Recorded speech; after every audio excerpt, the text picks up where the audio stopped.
Donc, bonjour à tous, bienvenue à cette formation sur le compostage domestique et comment gérer ces matières organiques à la maison. Je me présente, je m'appelle Félix Gobeil, je travaille pour la coopérative Les Chugras située à Saint-Damien-de-Buckland. C'est moi qui s'occupe de la production maraîchère cette année. Je suis également nouvellement agronome depuis décembre 2020. Moi, j'ai quitté la ville de Québec pour venir m'installer à Saint-Damien pour travailler au développement de la coopérative. Donc, c'est moi qui vais vous donner aujourd'hui la formation sur le compostage domestique. Je trouve que c'est une très belle initiative que la MRC de Bellechasse a pris euh, en fait, de donner cette formation-là. Et je suis content aujourd'hui de pouvoir vous transmettre ces belles connaissances-là. Donc, on va y aller un peu avec le déroulement de la formation. Premièrement, on va parler de pourquoi c'est important de composter à la maison. C'est quoi les avantages pour vous de composter à la maison, mais également pour les citoyens, en fait, là, pour votre municipalité, quels avantages que ça apporte. On va définir également qu'est-ce que le compostage domestique, de qu'est-ce que vous avez besoin pour composter à la maison. Donc, je vous dirais qu'à 90 c'est toutes des choses que vous avez déjà en votre possession. Hem, on va également parler de comment composter à la maison, donc quelle manière, quels outils vous avez besoin, quel matériel. Heu et je vais également vous parler des utilisations que vous pouvez faire, à la maison de votre compost. Donc, le programme d'aide au compostage domestique est un projet de la MRC de Bellechasse depuis 2017. La MRC offre des formations gratuites qui donnent accès à des ensembles de compostage à coût réduit que je vais vous montrer dans quelques minutes. Le service conseil pour le compostage domestique et les projets de compostage collectif, ce sont eux en fait qui organisent cette formation-là en partenariat avec la coopérative Les Chugras pour qui je travaille. Et en 2020, étant donné les circonstances, ben, on a décidé de donner ces formations-là directement en ligne. Mais normalement, elles sont faites en personne directement dans vos municipalités. Donc, voici les ensembles de compostage qui sont disponibles via la MRC de Bellechasse. Là, dernièrement, je sais qu'il y avait eu une rupture de stock, mais là, je ne suis pas certain. Là, ça serait à communiquer avec votre municipalité pour voir. Mais je sais qu'il y a une liste d'attente que vous pouvez vous inscrire et que vous pouvez avoir en fait un bac de cuisine à un coût de 5 et une compostière à un coût de 25 là, ce qui est très intéressant. Là, la compostière, vu que c'est subventionné, là, ça a une valeur de plus de 90 donc ça peut devenir assez intéressant pour vous de vous procurer cette compostière-là et ce petit bac de cuisine pour amasser vos résidus directement à la maison.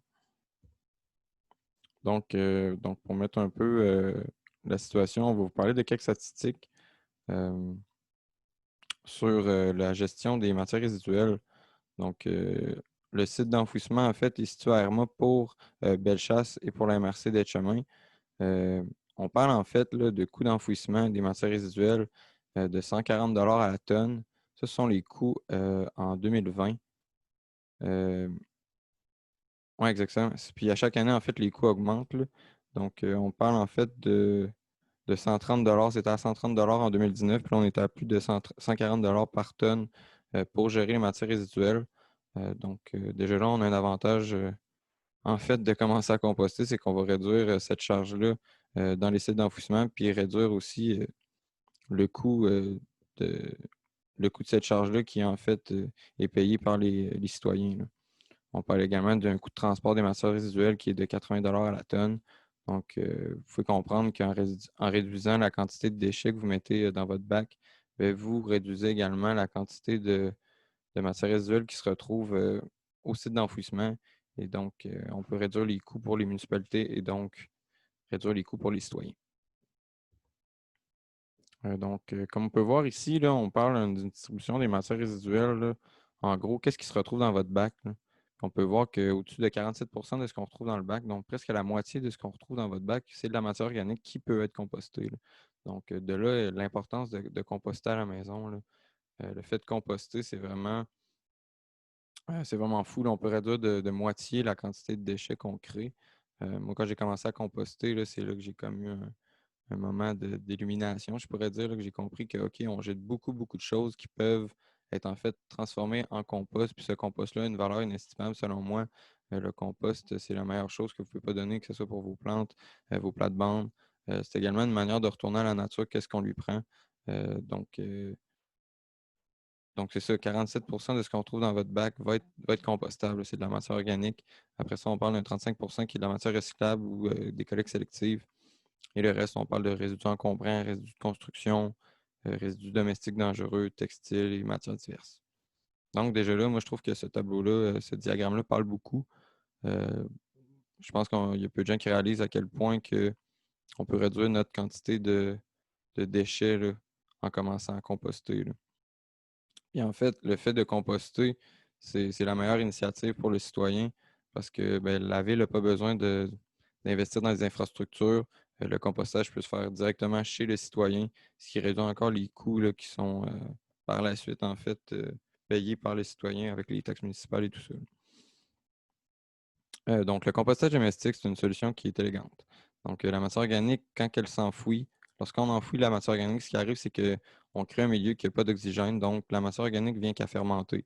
Puis, on va créer des gaz à effet de serre. Donc, des gaz qui ont un effet nocif sur l'environnement. On parle d'oxyde nitreux, de méthane également. Donc, ce qui arrive quand on envoie notre matière organique, nos déchets de table, nos résidus de table directement au site d'enfouissement, c'est que le processus de compostage ne peut pas se faire. Donc, cette matière organique-là est un peu perdue. Et en fait, c'est qu'elle a l'effet inverse de ce qu'elle pourrait avoir.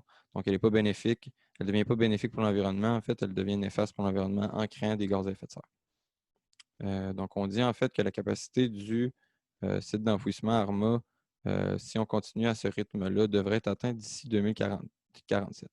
Donc, 2047, ça peut paraître loin, mais en fait, c'est dans pas si longtemps que ça, là. Donc, on peut voir que si les gens gardent leur habitude, et qu'on continue à créer autant de déchets, donc ça ne sera pas trop long que la capacité du site d'enfouissement va être atteinte et il va avoir devoir trouver un autre site d'enfouissement. Puis ça, en fait, c'est des sites d'enfouissement, là, ce que ça crée, c'est que ça crée des sols qui sont très contaminés. Ça crée des espaces qui créent extrêmement beaucoup de gaz à effet de serre. Donc, la MRC de Bellechasse vraiment cherche la meilleure façon de gérer ces matières organiques. Puis le compostage domestique, ça reste la solution la moins coûteuse. Parce que, comme je vous le disais, il n'y a aucune infrastructure qui est nécessaire pour la MRC. Dans le fond, le compostage se fait directement à la maison par vous. Donc, c'est une initiative que le citoyen peut prendre et qui peut réduire la charge de coût et la charge, en fait, de polluants dans l'environnement, là. Donc, c'est vraiment un plus. Je vous dirais que c'est la meilleure façon de travailler dans le sens de l'environnement, ce serait de commencer à composter. C'est un gros geste qu'on peut faire. Et je vous félicite en fait de prendre cette formation-là. C'est déjà, ça prouve que vous avez déjà, vous voulez en fait améliorer la situation de l'environnement présentement. Et le compostage est vraiment une manière de faire qui est accessible pour tout le monde. Vous allez voir, je vais vous expliquer tout au long de la formation à quel point que c'est facile de composter, qu'on peut composter presque tout. Donc, il y a quelque chose qu'on ne peut pas composter ou qui se composte mal. Donc, je vais en parler un petit peu plus loin. Mais vous allez voir, c'est un processus qui est vraiment le fun.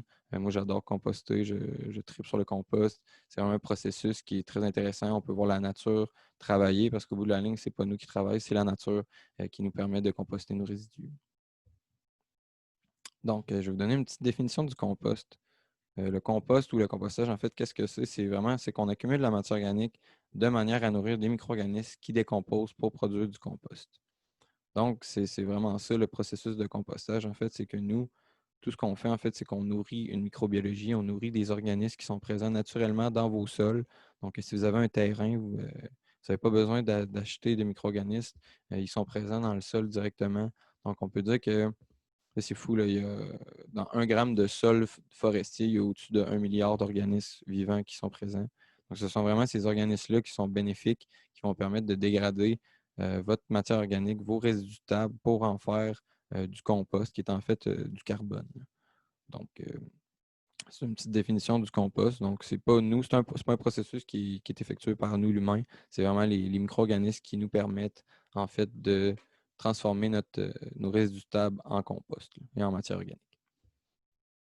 Donc, le meilleur exemple que je peux vous donner, en fait, c'est vraiment la meilleure analogie. Bon, ben, c'est la forêt. La forêt qui est un système vivant. Donc, le système va faire, en fait, la forêt va faire son propre compost à chaque année. Donc, comme vous pouvez le voir, à chaque année, à l'automne, les feuilles vont tomber. Et tout au long de la saison, donc c'est sûr que là, à l'automne, les feuilles tombent au sol et là, au printemps, lorsque le sol dégèle, donc les feuilles vont petit à petit se faire décomposer par des insectes, vont se faire manger par des insectes. Après ça, ces insectes-là vont créer des déchets. Ces déchets-là vont être dégradés par d'autres organismes, que ce soit des bactéries, des champignons.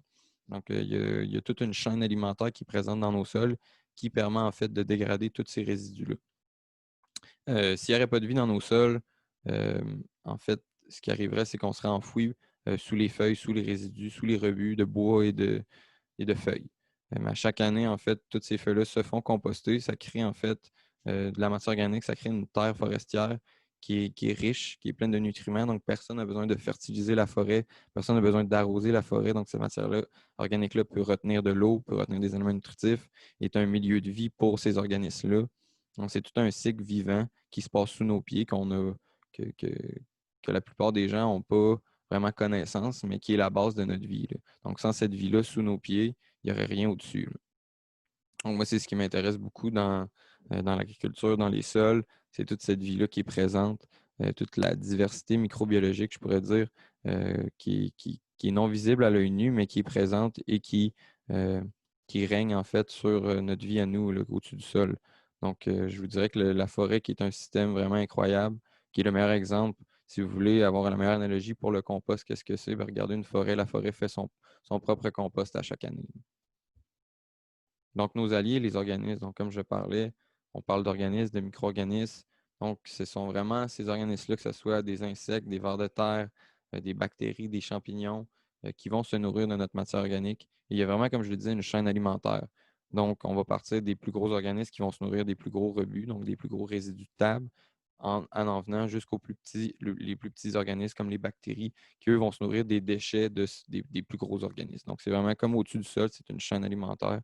Et c'est grâce à eux qu'on est capable d'avoir du compost. C'est grâce à eux aussi qu'on est capable de faire pousser des plantes. Ce sont tous eux qui gèrent et qui régissent en fait euh, la vie dans les sols.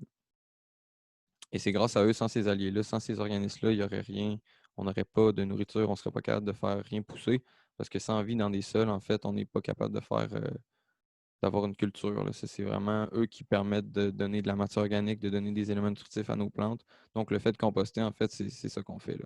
C'est qu'on transforme ces résidus de table-là qui, pour nous, peuvent sembler comme étant des déchets, mais en fait, ça a une richesse inestimable. Moi, le compost, j'appelle ça de l'or noir, là. Ça a une valeur inestimable. Et le meilleur compost que vous pouvez créer, c'est le compost que vous faites à la maison. Donc, pourquoi composter à la maison?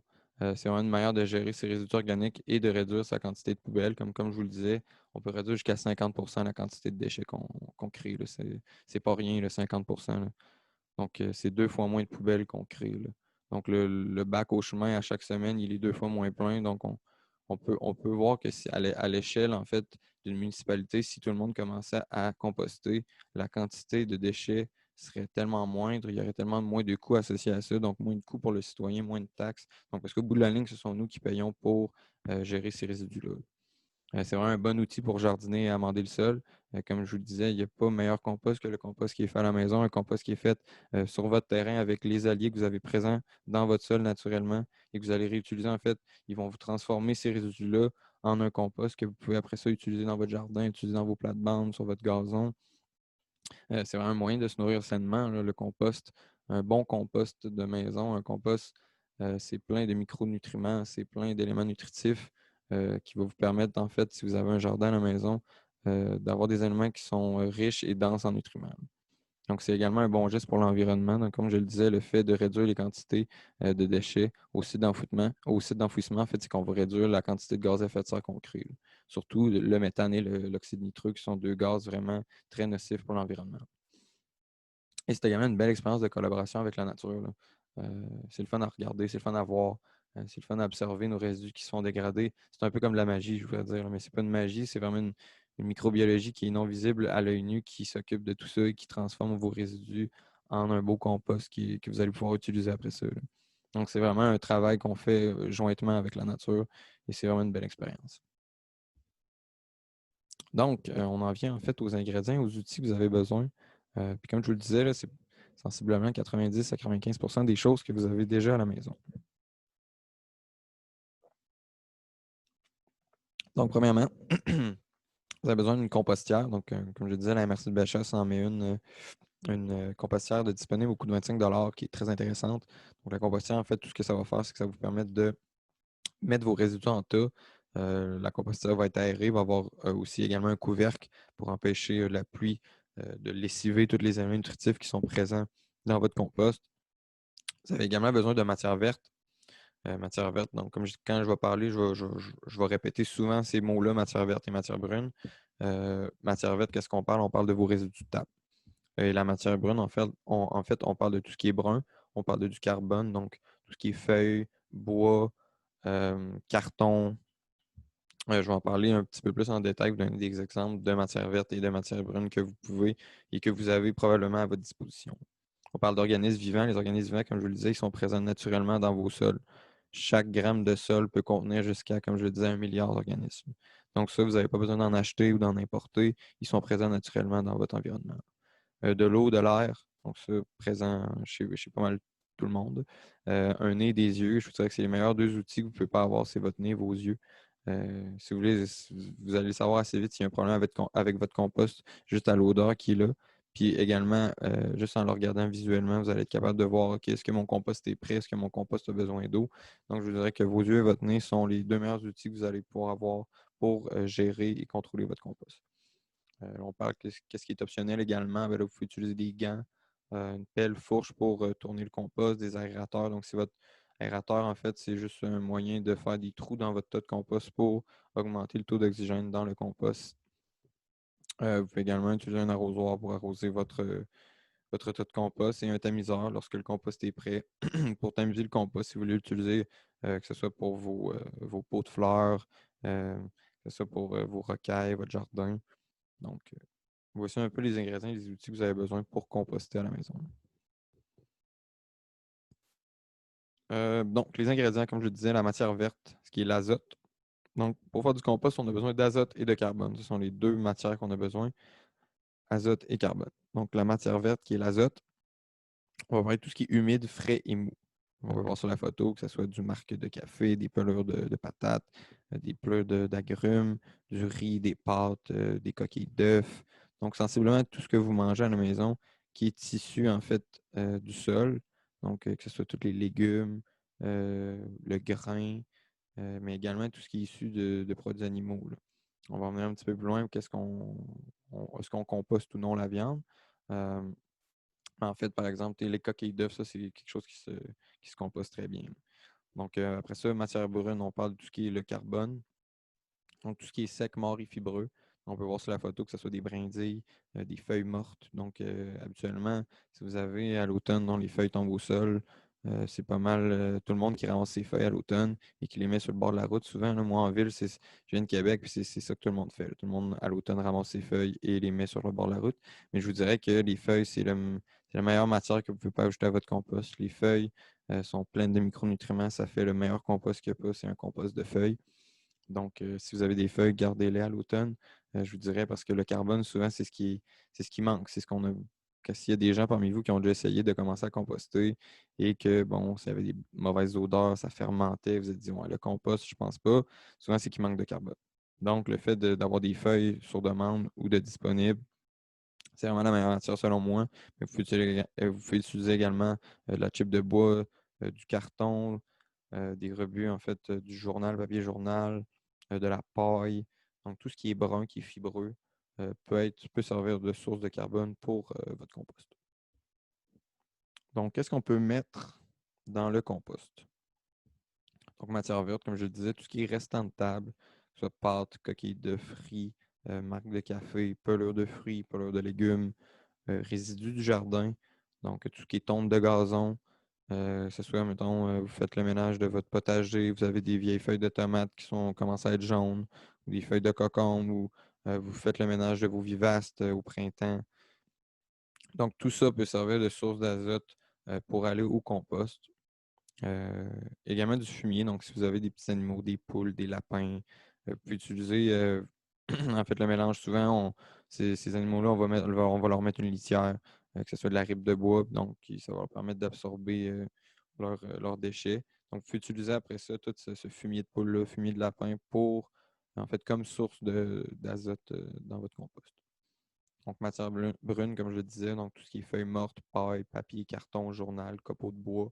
Donc, je vous dirais, il n'y a pas de meilleure matière qu'une autre, là. Il y a pas, les feuilles mortes, moi, j'ai une préférence pour les feuilles parce que je sais, les feuilles font vraiment un compost de très bonne qualité.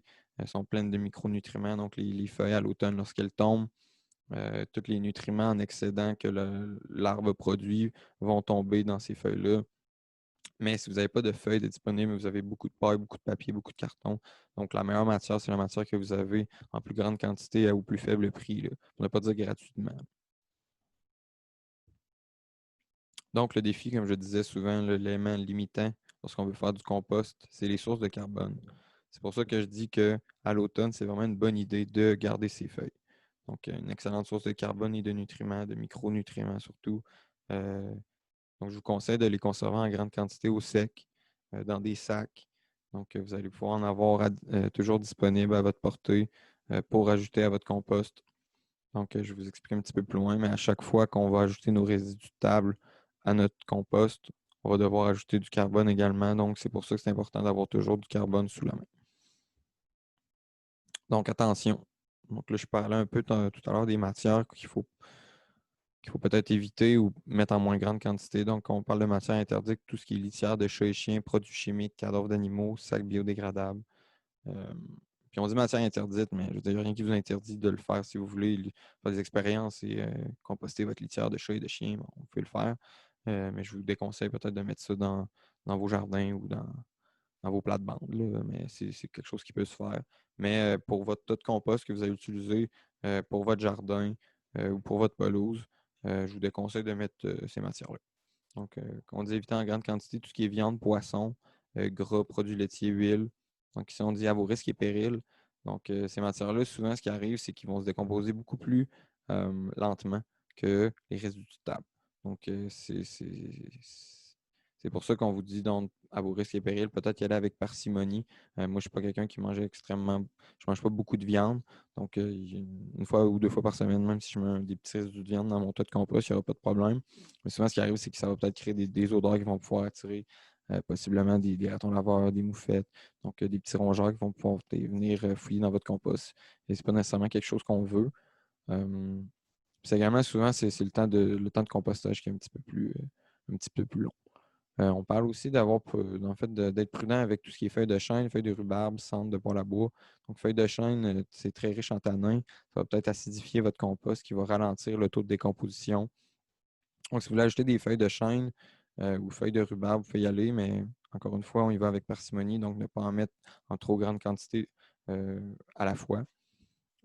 Et cendres de bois, vous pouvez ajouter des cendres en petite quantité, mais les cendres vont vraiment venir alcaliniser beaucoup votre compost, qui va encore une fois réduire l'activité biologique, l'activité des organismes. Donc, souvent, quand on parle de prudence, c'est que ces matières-là peuvent être ajoutées au compost, mais vont peut-être avoir un effet néfaste sur la rapidité de compostage. Donc, l'emplacement idéal pour votre compostière.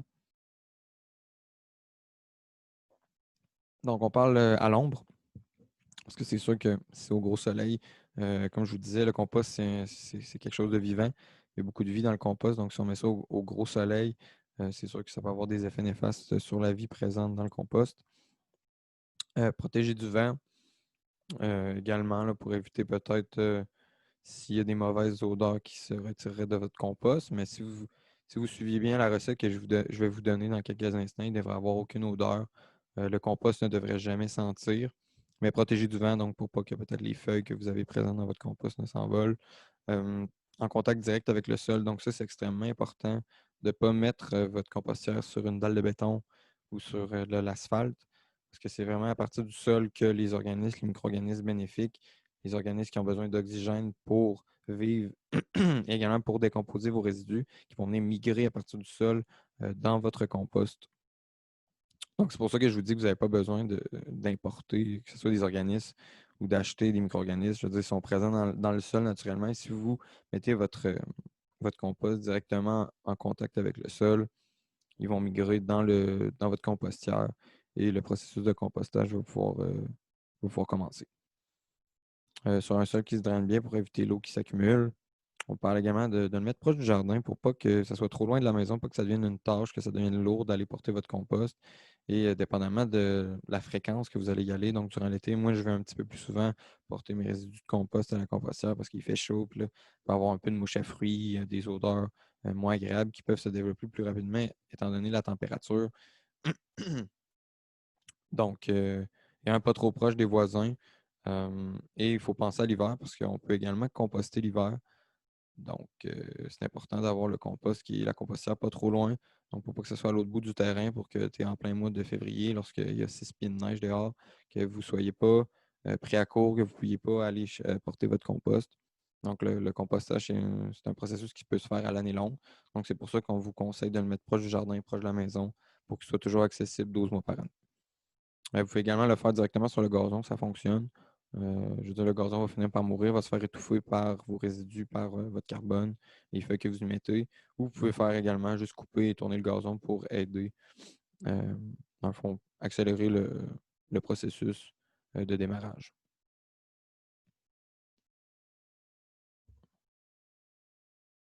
Donc, ici, on parle des bonnes qualités les qualités d'une bonne compostière.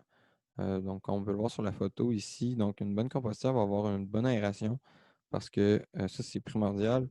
Pour avoir un bon processus de compostage, vous avez besoin d'oxygène. Donc, tous les organismes, je parlais, tous vos alliés qui vont vous permettre de réduire, en fait, de décomposer vos résidus, ce sont des organismes qui sont aérobiques, qu'on appelle. Donc, ce sont des organismes qui ont besoin d'oxygène. Donc, on peut le voir, la compostière ici, donc, est très, très aérée. C'est des lattes de bois, donc l'air peut circuler. Donc, il ne faut pas que ça soit quelque chose de fermé ou c'est qu'il n'y a pas de l'air qui peut rentrer. On parle d'un couvercle complet aussi, comme on peut le voir sur la photo, pour vous en fait empêcher, comme je vous dis, lorsqu'il y a des grosses averses, de tout lessiver les éléments nutritifs, la richesse de votre compost. Parce que c'est ça qui arrive donc quand on réduit euh, lorsque vos résidus de table se font décomposer. Donc, toutes les valeurs, la valeur nutritive qu'il y a à l'intérieur de ces aliments-là, de ces pelures, de ces résidus-là, va se faire transformer et peut être après ça appliqué à votre jardin. Donc, on peut récupérer en fait tous ces éléments nutritifs-là. Là. Mais si vous laissez ça à la pluie, ce qui va arriver, c'est que l'eau va lessiver tous ces éléments nutritifs-là et vous allez vous ramasser avec un compost qui est beaucoup moins riche. Sans fond, comme je le disais, directement en contact avec le sol pour permettre aux organismes de migrer vers votre compost accessible. Pour que ça devienne lourd, une grosse tâche, que ça devienne plate toujours d'aller porter son compost parce qu'il n'est pas accessible, il est loin, il est à l'autre bout du terrain. Que pendant l'hiver, bon, mais je ne peux pas aller porter mon compost, il est à l'autre bout du terrain, puis là, il y a 6 pieds de neige. Donc, mettez-le proche de la maison, proche du jardin où c'est que vous allez utiliser votre compost pour qu'il soit toujours accessible et facile à vider. Donc, on peut le voir ici, la compostière disponible par la MRC de Bellechasse. Donc, deux panneaux à l'avant qui vous permettent de vider votre compostière. Donc, c'est important de ne pas se blesser, de ne pas avoir à lever des grosses charges. Donc, de laisser une ouverture à l'avant, c'est quand même assez important pour procéder, que ce soit au tournage ou juste à vider votre compost pour pouvoir l'utiliser. Donc ici, on parle d'autres modèles qui sont intéressants, qui sont en fait des composteurs rotatifs, qui sont des composteurs un petit peu plus gros qui vont permettre en fait, eux, vraiment de composter les produits laitiers, que ce soit viande, poisson, gras, parce qu'ils sont fermés en fait. C'est surtout ça l'avantage. Donc, tous les petits animaux, les petits rongeurs ne peuvent pas avoir accès. C'est au-dessus du sol. On peut même mettre un cadenas. Donc, vous êtes certain qu'il n'y aura pas en fait de vermine qui va pouvoir accéder à votre compost. Là. On parle en fait, ce type de composteur-là est certifié anti-vermine parce que c'est fermé et c'est sur pied. Donc, c'est un processus également qui est aérobique, mais sans vers de terre. Donc, les vers de terre ne peuvent pas migrer à partir du sol. Mais une chose que vous pouvez faire si vous avez à la maison ce type de composteur-là, je sais qu'il y a des gens qui ont ça. C'est pas une mauvaise chose, en fait, de prendre une poignée de terre de jardin, une poignée de terre de forêt et de mettre ça directement dans le composteur. Ça va vous permettre, en fait, ça va agir comme inoculum. Donc, les organismes qui sont présents naturellement dans votre sol vont se retrouver dans votre composteur rotatif. Ils vont être capables de se multiplier avec les résidus que vous allez leur donner. Donc, c'est une option qui est pratique pour le compostage collectif avec les voisins. Puis, en fait, ce type de composteur-là est également disponible à MRC pour les projets collectifs. Donc, la recette. On y arrive, la recette. Donc, comme je vous disais, c'est assez simple, faire du compost. Si vous suivez cette recette-là, vous ne pouvez pas vous tromper. Il ne peut pas avoir de mauvaise odeur. Vous allez arriver à un beau compost. Le temps, en fait, ça va juste dépendre de vous et de l'entretien que vous allez y mettre. Mais en fait, la recette, comment ça marche, c'est qu'à chaque semaine, à chaque 2 jours, à chaque 2 semaines, dépendamment de la fréquence que vous allez porter vos résidus de table, ce que vous allez faire, c'est que vous allez faire une lasagne. Vous allez mettre de la matière verte, donc de l'azote et du carbone. Donc, à chaque fois que vous allez porter vos résidus au compost, à la compostière, ce que vous allez faire, c'est toujours mettre une couche de carbone par-dessus. Puis là, en fait, à chaque semaine, on va faire une lasagne comme ça. Comme on peut le voir sur la photo, là, on peut voir la lasagne, puis on peut voir dans le bas, là, peut déjà voir un processus de compostage. On a déjà du beau compost là, qui est fait, là. Donc, c'est aussi simple que ça. À chaque semaine, on va mettre nos résidus de table. Après ça, on va ajouter du carbone. La semaine d'après, on fait la même chose. Donc, ça va faire une lasagne. Donc, ici, on dit que la nourriture préférée des micro-organismes, c'est vraiment les chips de carbone. Donc, c'est pour ça que le carbone est extrêmement important. Puis c'est pour ça qu'il y a beaucoup de gens qui ne réussissent pas à faire un bon compost. Souvent, ce qu'on fait, c'est qu'on met juste des résidus de table. Ce qui va arriver, c'est que les résidus de table, il y a plein d'eau, là. Je vous dirais que principalement, nos fruits et légumes, c'est 90% d'eau. Donc, ce qui va arriver, c'est qu'il va manquer d'oxygène. Il n'y aura pas de matrice. Donc, le carbone permet de faire une matrice et de laisser intégrer tout l'oxygène dans votre compost. C'est vraiment cet oxygène-là, comme je vous le disais, qui va vous permettre de nourrir les bons organismes. Parce qu'il y a des organismes qui sont aérobiques, ceux-là qu'on veut dans notre compost, mais également, ces organismes-là aérobiques se nourrissent de carbone, ont besoin de carbone pour carburer, en fait. Mais ce qui arrive, c'est que si on fait juste mettre des résidus sans ajouter de carbone, ben là, on va avoir une fermentation, un processus de fermentation qui est anaérobique, donc il n'y a pas d'oxygène, trop d'eau, l'eau prend la place de l'oxygène. Là, en fait, c'est là qu'on crée des mauvaises odeurs, de la putréfaction. Puis là, il y a de l'acide lactique, vraiment des déchets métaboliques que ces organismes-là anaérobiques vont faire qui vont créer des mauvaises odeurs. Donc, c'est vraiment important d'ajouter du carbone. Le carbone, si vous n'en ajoutez pas, c'est sûr qu'il va y avoir des mauvaises odeurs. Donc, ne pas oublier de nourrir avec un apport de matière brune après chaque dépôt de matière verte. Ça, c'est extrêmement important. C'est la chose que vous devez vous rappeler. C'est qu'à chaque fois que vous allez porter des résidus verts à votre compostière, c'est toujours ajouter du carbone pour nourrir vos micro-organismes. Donc, l'importance de la matière brune. Comme je vous le disais, la matière brune, que ce soit la paille, la tube de bois, les feuilles, vont créer une matrice qui vont permettre en fait d'avoir une aération dans votre tas de compost. Donc, à chaque semaine, en faisant cette lasagne-là, ce que vous allez faire, c'est que vous allez toujours laisser des poches d'air dans votre compost, ce qui va permettre aux organismes de proliférer et de dégrader vos résidus de table. Ça permet de nourrir les organismes décomposeurs, comme je vous disais, des organismes qui ont besoin d'oxygène. Ça va également permettre d'absorber l'excès d'humidité. Parce que comme je vous disais, quand il y a trop d'eau, c'est quoi qui arrive? C'est qu'il y a un processus de fermentation qui se fait. Donc, trop d'eau, pas assez d'air, là, il y a des mauvaises odeurs qui se créent. Donc, comme je dis, arrêter les odeurs, ça fait vraiment comment on appelle ça, une toile de carbone. Donc, ça vient vraiment, là, si vous mettez assez épais de carbone à chaque fois que vous allez porter vos résidus, il n'y aura absolument aucune odeur qui va pouvoir s'échapper parce que ça va être neutralisé par ce carbone-là. Puis, on parle d'un ratio azote-carbone qui est quand même assez important. Donc, ce ratio-là, en fait, c'est un ratio 1 pour 3. Donc, une part de verre pour 3 parts de brun. Donc, il faut 3 fois plus de carbone que d'azote. Donc ça, souvent, comme je vous disais, c'est vraiment l'élément manquant. Les gens n'ajoutent pas de carbone ou pas assez de carbone. Donc, si vous avez un doute, là, on parle de 1 part de verre pour 2 à 3 parts de brun. Donc, mettez plus de brun que de verre. Il ne peut pas avoir de problème, il ne peut pas avoir de mauvaises odeurs si vous ajoutez trop de carbone. Mais si vous n'en ajoutez pas assez, c'est là qu'il peut y avoir des mauvaises odeurs que ça peut devenir assez nauséabond. Donc, il faut toujours mélanger du brun avec du verre, jamais l'un sans l'autre. Donc, utilisez un même contenant pour mesurer une chaudière brouette. Donc, ça, chaque semaine, vous voulez utiliser votre petite chaudière que vous avez dans votre cuisine. Comme ça, chaque semaine, vous allez savoir à peu près, bon, c'est quoi la quantité de verre que je mets à chaque semaine. Donc, c'est quoi la quantité de brun que je dois mettre. Donc, c'est pas plus compliqué que ça. C'est une recette assez simple de lasagne, mais vraiment ne pas oublier de mettre du carbone. C'est vraiment l'élément le plus important que je peux vous dire, là. Si vous vous rappelez de ça après la formation, il ne devrait pas avoir de problème pour votre compost. Donc, placez les matières en couches comme une lasagne. Donc, c'est assez simple, comme je dis. Donc, alterner les couches de matière, ajout de verre, ajout de brun. Puis là, comme je vous disais, on passe d'une toile de carbone. Cette toile de carbone-là va vraiment permettre de, que les odeurs, les mauvaises odeurs qui peuvent être présentes, oui, des fois après une semaine que votre petit bac de compost est dans la maison, bon, il faut peut-être commencer à avoir des petites odeurs. Puis là, c'est là que vous dites, ah, je vais aller porter mon bac. Mais c'est ça qui arrive, en fait. C'est que si vous faites juste aller porter votre bac sans jamais ajouter de carbone, c'est que cette petite odeur-là, parce que le processus de fermentation, il commence déjà dans votre cuisine. Donc, après une semaine, surtout au mois de juillet, lorsqu'il fait 30-35, donc le processus de fermentation commence dans votre cuisine.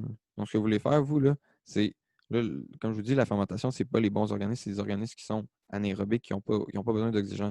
Donc, ce que vous voulez faire, vous, c'est aller porter ça à votre compostière, ajouter du carbone, ajouter de l'aération. Puis là, ces mauvaises odeurs-là vont se faire neutraliser. Donc, composter l'hiver, comme je vous le disais, c'est également possible. Une chance parce que c'est quand même 6 mois par année, c'est l'hiver au Québec. Donc, vous pouvez composter à l'année longue. C'est sûr que le processus durant l'hiver va être un peu mis au neutre, mais vous pouvez quand même aller ajouter à chaque semaine votre matière au compost. Donc, il y a deux manières en fait de le faire. pouvez faire un ajout continu de brun et de vert. Donc, comme on le fait durant l'été, on va porter nos résidus. Après ça, nos résidus de table. Après ça, on va mettre un peu de carbone. Ce qui arrive, en fait, c'est que ça gèle sur place. Sauf que lorsque le printemps arrive, bon, ben, le processus de compostage se met en branle. Puis, tout se fait. Tout va finir par se composter, là. Ce que vous pouvez faire également, c'est juste accumuler vos résidus. Si vous avez un bac sur le bord de votre maison ou dans votre garage, vous pouvez composter, en fait, accumuler vos résidus durant l'hiver et les composter d'un seul coup au printemps lorsque le sol est dégelé. Donc, l'entretien de votre compost, donc du compost, c'est autonome.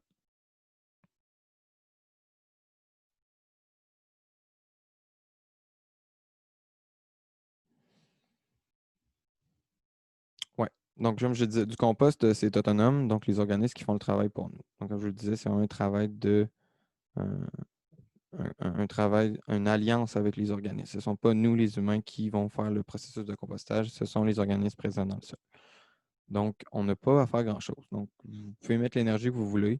Tout ce que ça va faire, en fait, que ça va avoir une incidence, c'est sur le temps de compostage. Le temps que ça va prendre avant que vous ayez un produit fini, un compost. Donc, ce que vous avez à faire, en fait, principalement, c'est de surveiller l'humidité. Donc, on parle du test de l'éponge. Donc, vous pouvez, avec vos mains, prendre une poignée de votre compost, une poignée de vos résidus et voir s'il y a assez d'eau. Si vous êtes capable de prendre une poignée de vos résidus et qu'il y a un peu d'eau qui va perler sur votre main, vous savez que le taux d'humidité est assez bon. Donc, lorsqu'il est trop sec, tout va être au ralenti. Donc, il n'y a pas de problème. Dans le fond, ce qui arrive, comme je vous le dis, là, si vous ne mettez pas assez d'eau, si vous ne brassez pas votre compost, si vous ne faites vraiment rien d'autre que juste le mettre en lasagne à chaque semaine, tout ce qui va arriver, c'est que ça va être un petit peu plus lent. Donc, si vous n'êtes pas pressé à avoir votre compost, vous ne voulez pas faire un compost en 3 mois, donc vous n'avez pas besoin de brasser votre compost. Vous pouvez seulement le mettre, faire vos lasagnes à chaque semaine, donner une petite arrosoir d'eau. Puis souvent, en fait, l'eau qui se retrouve dans vos résidus, comme je vous le disais, 90% de ce qu'on retrouve dans nos légumes, dans nos fruits, c'est de l'eau. Donc, habituellement, l'humidité, l'eau qu'on retrouve dans nos résidus va être assez va créer une bonne balance d'eau, va avoir le bon niveau d'humidité. Mais ce que vous pouvez faire, en fait, c'est à chaque semaine donner une arrosoir d'eau pour être certain que ça ne soit pas trop sec. Donc, surveillez les odeurs. Comme je le disais tout à l'heure, là, ça ne devrait jamais sentir mauvais du compost, là. Si vous avez des mauvaises odeurs, ça veut dire que vous ne faites pas ça de la bonne manière. Et souvent, qu'est-ce que ça veut dire? C'est qu'il manque de carbone. Donc, mauvaise odeur, on ajoute du carbone. Ce que vous pouvez faire également, c'est brasser pour essayer d'homogénéiser votre compost. Parce que des fois, il y a peut-être des poches où c'est qu'il y a trop d'azote, il y a trop de résidus qui sont ensemble. Ce qu'il va faire, c'est là qu'il va y avoir des mauvaises odeurs qui vont se créer parce qu'il va y avoir une poche dans votre compost, c'est qu'il va y avoir une putréfaction qui va se faire. Donc, ce que vous pouvez faire, c'est juste mélanger, puis là, recréer cette matrice-là où c'est qu'il y a du carbone, il y a de l'azote, puis là, il y a de l'aération. Donc, tournez le compost si vous voulez accélérer la décomposition, mais comme je vous disais, c'est vraiment pas nécessaire. Si vous voulez seulement laisser ça aller, là, ça va juste être un petit peu plus long. Donc, est-ce que mon compost est prêt? Comment on fait pour savoir? Donc, il va y avoir une perte de volume. Donc, perte de volume, ce qui veut dire que on va perdre le volume de votre compost. Donc, si, admettons, le premier mois, vous ajoutez du compost, là, le premier mois, ça va peut-être être un petit peu pas long, mais il va y avoir un certain moment avant que les organismes viennent migrer dans votre compost, que là, le processus de compostage se mette en branle. Après 1 mois, 2 mois, là, vous allez voir, là, votre taux de compost va commencer à baisser. Ça veut dire que vos résidus, vos organismes vont commencer à dégrader vos résidus. Puis là, en fait, toutes ces poches d'air-là qui étaient créées par vos résidus, par le carbone, vont, vont disparaître. Et là, c'est ce qui va dire que vous allez avoir du compost. Donc, une perte de volume, c'est vraiment la meilleure façon de voir si le processus de compostage se fait de la bonne manière. Puis un compost, en fait, ça va ressembler à une terre brune, une couleur chocolat noir, donc une terre forestière, avoir une odeur, une bonne odeur de terre forestière. Donc, quand on va dans la forêt, tout le monde a un peu une idée de qu'est-ce que ça sent de la terre de forêt, là, mais un bon compost fini, c'est ça que ça devrait sentir. Donc, il n'y a pas de matière reconnaissable, donc vous ne devriez pas voir de pelure de pommes, de pelure de patates, de riz. La seule chose qu'on peut voir parfois, c'est des coquilles d'œufs qui peuvent être un petit peu plus longues à décomposer, mais il n'y a aucun problème à mettre des coquilles d'œufs directement au jardin. C'est une source de calcium euh, très intéressante. Donc, le calcium, les coquilles d'œufs peuvent prendre un petit peu plus de temps à se décomposer que vos résidus de table. Là, on parle que ça peut prendre jusqu'à 3 à 4 mois. Ça, c'est si vous brassez, vous vous assurez qu'il y a toujours le bon taux d'humidité, que votre compost est homogène, que vous ajoutez toujours la bonne quantité de carbone, ou jusqu'à 1 an. Si vous, tout ce que vous faites, c'est vous faites juste faire vos lasagnes. On ajoute les résidus à chaque semaine, on ajoute notre carbone, on arrose un peu. Le processus, comme je vous le dis, va se faire, mais va juste être plus lent. Donc, qu'est-ce qu'on peut faire avec son compost? Donc, le compost, comme je le disais, moi, j'appelle ça de l'or noir. C'est vraiment une source très riche de nutriments. En fait, c'est le meilleur fertilisant que vous pouvez pas utiliser. La meilleure chose pour améliorer la structure de votre sol, la rétention en eau. Si vous avez un sol très argileux qui est toujours rempli d'eau, qui est toujours frais au printemps, qui est long avant de se réchauffer. Donc, ajouter du compost, c'est la meilleure chose pour améliorer toute la vie de votre sol, la structure, la santé de votre sol. Donc, vous pouvez utiliser comme amendement soit dans votre jardin, dans vos plates-bandes. On parle de 5 à 10 cm que vous pouvez ajouter au printemps ou à l'automne. Vous pouvez amender vos fleurs, utiliser comme paillis. Vous pouvez éparpiller sur le gazon. Donc, si vous avez des places où votre gazon commence à être jaune, ben, on peut appliquer du compost. Le compost, comme je vous dis, là, ça agit comme fertilisant. Ça améliore la structure, ça améliore la qualité et la quantité d'organismes que vous avez dans votre sol. Puis en fait, la qualité de vos plantes vont dépendre de la vie qu'il y a dans votre sol. Donc, c'est pour ça que je vous dis que la meilleure chose que vous ne pouvez pas faire, c'est cultiver ces organismes-là. Le compost, c'est ça que ça fait, en fait, c'est qu'on cultive ces organismes-là. Puis en cultivant ces organismes-là, ce qu'on arrive, c'est qu'on a un beau compost qui est riche en nutriments, qui nous permet, en fait, de faire pousser des légumes qui sont extrêmement riches en nutriments et très denses. On peut remplir également un creux dans votre terre, un peu servir de terre de remplissage. Et vous pouvez également donner à vos voisins ou à vos amis. C'est toujours un beau cadeau à donner du compost, là. Donc, cas particulier ou problème, le gazon. Donc, je disais qu'on peut utiliser le gazon comme source d'azote dans le compost. La seule chose, c'est que le gazon, c'est très, très riche en azote. Et le gazon, c'est très fin. Donc, ça va avoir tendance, comme toujours, vous avez sûrement déjà remarqué, on passe la tondeuse. Là, le gazon vient il fait des galettes, là. Il vient qu'il se tape, il fait une grosse galette.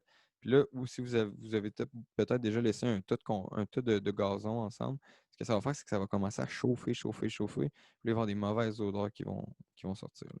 Parce qu'en fait, ce qui va arriver, c'est qu'il y a beaucoup d'azote, donc ça va chauffer, mais il n'y a pas assez d'air, manque de carbone. Donc, ce que ça va faire, en fait, c'est qu'il va y avoir une putréfaction. Puis là, comme je vous le disais, ce ne sera pas les organismes aérobiques, ce sont les anaérobiques. Donc, ce que vous pouvez faire si vous voulez utiliser du gazon dans votre compost, assurez-vous seulement de ne pas le mettre en trop grande quantité d'une fois. Donc, si vous voulez mettre du gazon, mélangez-le avec des feuilles avant, puis là, ajoutez-le à votre compost. Donc, on dit en fait qu'il doit être mélangé et brassé et également surveillé. Donc, si vous utilisez des herbicides, ce que je vous déconseille en fait, d'utiliser des herbicides sur votre gazon, là. Mais si vous utilisez des herbicides, vous avez une compagnie qui vient appliquer sur votre gazon, donc je vous déconseille de mettre ça euh, dans votre compost si vous l'utilisez au jardin. Donc, vous faites des vermines, donc sont attirés par les odeurs. Donc, c'est pour ça que mettre de la viande, des produits laitiers, souvent, ça va avoir des fortes odeurs, puis ça peut attirer la vermine. Euh, donc, c'est pour ça que c'est très important, en fait, de toujours mettre une bonne quantité de carbone, parce que le carbone va vraiment venir neutraliser ces odeurs-là. Donc, bien couvrir de brun à chaque dépôt de verre, avoir une compostière fermée, donc vous pouvez mettre un cadenas sur votre compostière ou un grillage au besoin si vous êtes dans une région ou dans un coin où c'est qu'il y a beaucoup d'animaux. Donc, odeur, matière évitée, trop d'eau, pas assez d'air, bien couvert de brun. Donc, ça, c'est un peu les questions que vous devez vous demander s'il y a des mauvaises odeurs. Donc, OK, là, il y a des mauvaises odeurs. Est-ce que j'ai ajouté trop de poisson, trop de viande? Ça peut être une raison. Est-ce qu'il y a trop d'eau? Donc, s'il y a trop d'eau, ce qui arrive, c'est qu'il n'y a pas assez d'oxygène. Donc, pas assez d'air, trop d'eau, souvent sont directement liés. Comme je vous disais, s'il n'y a pas assez de brun, il n'y a pas assez de. Le brun, en fait, le carbone vient faire une matrice. Puis là, c'est dans cette matrice-là, en fait, là, c'est que ça fait comme une matrice. Et là, l'air peut circuler. Mais là, s'il y a trop, il n'y a pas assez de carbone, en fait, ce qui arrive, c'est que l'eau va prendre la place de l'air. Puis là, bon, il va y avoir des mauvaises odeurs, putréfaction, fermentation. Donc, bien couvrir de brun également. Donc, si vous voyez qu'il y a des mauvaises odeurs, couvrez de brun. Comme je vous disais, vous ne pouvez pas trop en mettre de brun. Vous êtes mieux d'en mettre trop que pas assez. Donc, n'ayez pas peur. Donc, c'est un peu tout pour la formation aujourd'hui. Comme je vous disais, là, si vous suivez la recette et le ratio 3 pour 1, donc une partie de verre, 3 parties de carbone, donc carbone, tout ce qui est feuilles, chips de bois, paille, vers vos résidus, et que vous faites l'étape, en fait, vous faites la recette en lasagne, il ne devrait pas avoir de problème. N'oubliez pas, s'il y a des odeurs, ajoutez du carbone. Il va y avoir un aide-mémoire, en fait, qui va être disponible, qui va vous être envoyé par courriel pour être certain, en fait, que vous n'oubliez pas les éléments importants et les éléments clés de cette formation-là. Et il y a également des personnes ressources qui vont être disponibles pour répondre à vos questions. Donc, si vous êtes intéressé à commander, que ce soit le petit bac de cuisine ou la compostière, vous pouvez contacter Gaël Crête, qui est chargé de projet au service de gestion des matières résiduelles de la MRC de Bellechasse, au numéro suivant, ou à son adresse email directement. Et en fait, si vous avez des questions, vous pouvez également nous poser des questions, nous, les Choux-Gras, coopérative Les Choux-Gras, que ce soit sur Facebook, une coopérative de solidarité en permaculture. Nous, on donne également d'autres formations, que ce soit de la formation sur la culture de champignons, formation sur les plantes médicinales. Donc là, avec la situation actuelle, le nombre de formations qu'on a données en fait, au printemps a comme été diminué, mais nos formations devraient reprendre du bon pas, en fait, à partir de l'an prochain. Donc, je vous invite à communiquer avec nous si vous avez des questions. Ça m'a fait un plaisir de vous donner cette belle formation-là et je vous souhaite un bon compostage.